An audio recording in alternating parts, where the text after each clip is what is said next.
Assalamualaikum warahmatullahi wabarakatuh. Perkenalkan, nama saya Ismayanti dengan NIM 202105010203 dari Fakultas Ekonomi dan Bisnis Islam, Prodi Perbankan Syariah kelas A dalam mata kuliah Analisis Pembiayaan Bank Syariah. Baik, di sini saya akan membahas tentang materi pengertian pembiayaan beserta pembagian-pembagiannya. Yang pertama yaitu pengertian manajemen pembiayaan. Secara etimologi, manajemen berarti seni melaksanakan dan mengatur. Pembiayaan diartikan sebagai suatu kegiatan pemberian fasilitas keuangan atau finansial yang diberikan satu pihak kepada pihak lain untuk mendukung kelancaran usaha maupun untuk investasi yang telah direncanakan.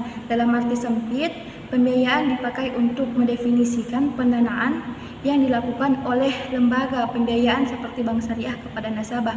Jadi, manajemen pembiayaan Bank Syariah adalah sebuah proses perencanaan, pengorganisasian, pengkoordinasian, dan pengontrolan sumber daya yang dilakukan oleh bank yang menjalankan kegiatan usahanya berdasarkan prinsip-prinsip syariah dalam hal pemberian fasilitas keuangan atau finansial yang kepada pihak lain berdasarkan prinsip-prinsip syariah untuk mendukung kelancaran usaha maupun untuk investasi yang telah direncanakan.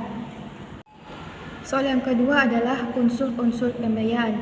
Unsur-unsur pembiayaan atau komponen-komponen pembiayaan dapat berbeda-beda tergantung pada jenis pembiayaan yang dimaksud.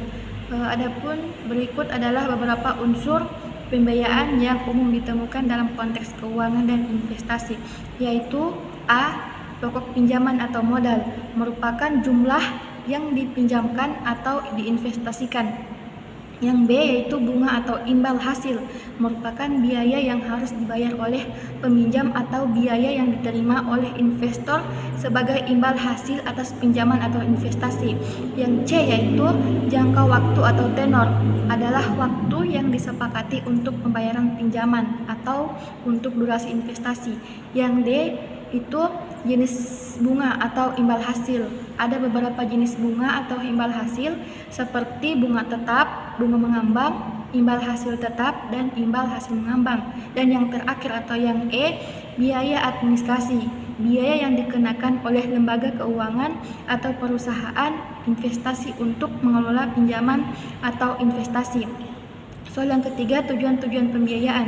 Tujuan pembiayaan berdasarkan prinsip syariah adalah untuk meningkatkan kesempatan kerja dan kesejahteraan ekonomi sesuai dengan nilai-nilai Islam. Pembiayaan tersebut harus dapat dinikmati oleh sebanyak-banyaknya pengusaha yang bergerak di bidang industri, pertanian, dan perdagangan untuk menunjang kesempatan kerja dan menunjang produksi dan distribusi barang-barang dan jasa-jasa dalam rangka memenuhi kebutuhan dalam negeri maupun ekspor.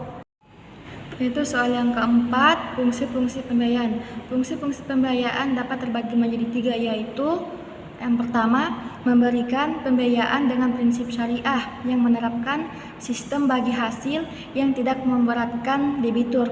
Yang kedua yaitu membantu kaum duafah yang tidak tersentuh oleh bank konvensional karena tidak mampu memenuhi persyaratan yang ditetapkan oleh bank konvensional. Dan yang ketiga atau yang terakhir yaitu membantu masyarakat ekonomi lemah yang selalu dipermainkan oleh rentenir dengan membantu melalui pendanaan untuk usaha yang dilakukan. Soal yang kelima yaitu jenis-jenis pembiayaan. Yang pertama, pembiayaan modal kerja syariah. Yang kedua, pembiayaan investasi syariah. Dan yang ketiga, pembiayaan konsumtif syariah. Dan yang keempat, pembiayaan sindikasi. Dan yang terakhir yaitu pembiayaan letter atau of credit. Soal yang keenam yaitu kualitas pembiayaan. Kualitas pembiayaan merupakan penilaian atau alat suatu bank untuk menilai tertagihnya atau kemampuan membayar pembiayaan oleh nasabah, di mana kriteria dalam menilai kualitas pembiayaan yaitu berdasarkan prospek usaha, kinerja nasabah, dan kemampuan membayar Bank Indonesia. Baik, itu saja pemaparan materi yang bisa saya bawakan. Sekian dari saya. Wabillahi taufiq wal hidayah. Wassalamualaikum warahmatullahi wabarakatuh.